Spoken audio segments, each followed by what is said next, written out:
Grounded. Yes. So we talked about Grounded last week because it was a feature, I guess, game in the Xbox showcase. So that's A very cool trailer. A very fun trailer. Obsidian's co-op survival game that's been known about for a while. But the fact that the game was about to come out in the game preview program and is out now was obviously highlighted by them. But what's been discovered since the game's come out is it has a really cool feature that the reason I want to talk about this is I don't think it's been done in a game before or something like this. And I think that there's some awesome applications you can do for this. So it has an arachnaphobia slider. The idea with this is it's like Honey, I Shrunk the Kids. You're these teenagers, but you're shrunk down to the size of, basically an ant. Which means spiders are like huge.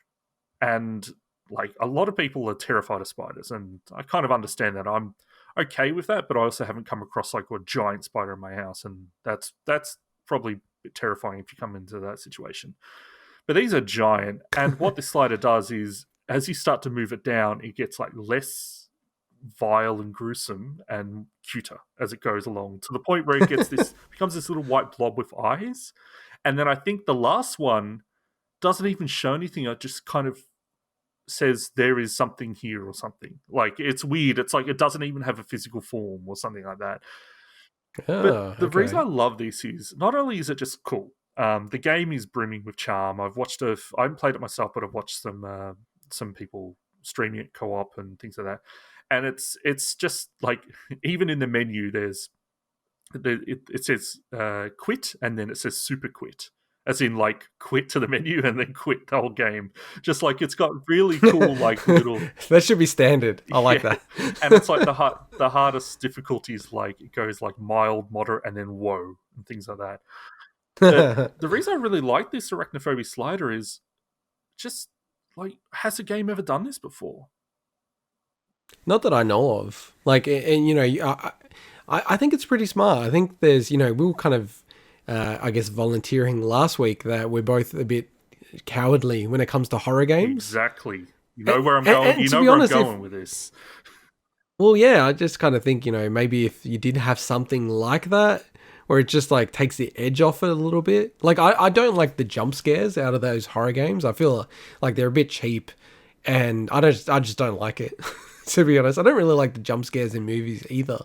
They're not the kind of horror films that I really like watching. So, yeah, I think it's a pretty cool feature. Yeah, that's what has me the most excited, is that if people take notice of this, you could apply this to anything like that. So, not that you're going to say, okay, an Uncharted game is going to have a fear of height slide or anything like. At some point, it becomes kind of completely, against what the point of the game is. But when it comes to, I know there's already obviously gore sliders, and they've been around for a long time. So I guess that is the closest, like content filters and things like that. But if there is like a jump scare slider or a horror or slider for those games. So the thing with Resident Evil Remake on GameCube, the reason I stopped playing it is obviously I was super tense about it. But when I realized that every zombie that I'd killed, because I hadn't been blowing their heads up, you're going to turn into these super powerful versions of the zombies after like an hour. Oh, yeah. And I'm like, screw that. Like, I'm not. And not even the thought of starting the game over again. I'm just like, I'm done with this. I ended up giving the game away, which is to a friend. I will say to a friend that I knew loved the Resident Evil games, so I was cool with that. But I was just like, man, you could think of really cool applications for this. So good on you, Obsidian. And it's, I don't know, like, I'd even be interested in trying that game out if there was anybody else that was interested in playing it. So, well, yeah, I'm kind of interested to see if it's going to be on PC, the Xbox Game Pass PC beta thing. I'm not sure. Do we know if it is or not yet? Don't know. It's a little bit confusing. Like, and as much as I do love what Microsoft's doing, and I think actually, just to call out and probably a shout out to you, your perspective on the strategy around Microsoft and what they're doing, I think you're 100% right. I think they are trying to transition into service, and they kind of don't care. Like, they genuinely don't care if you want a Series X if you got a PC and it makes sense to go Game Pass on that, go do it, because that's something that I'm genuinely thinking about. So yeah, I would definitely play this if it comes to Game Pass PC. I mean, honestly, it actually might tip me over the edge if I was able to play it on Game Pass PC, to go and get Game Pass PC.